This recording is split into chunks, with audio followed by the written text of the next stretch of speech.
Bazen behin Nafarroan sorginak izutzen zituen herri hau sarta sendoa. Eta arantza biatu nintzen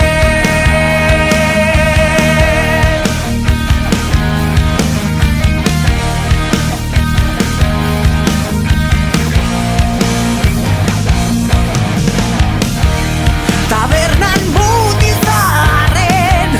solasa deszifratu nahirik zelako algaran iparrez trikitisa isilik errekan gora putzura erronka pila berriz ere lagun mina natura joan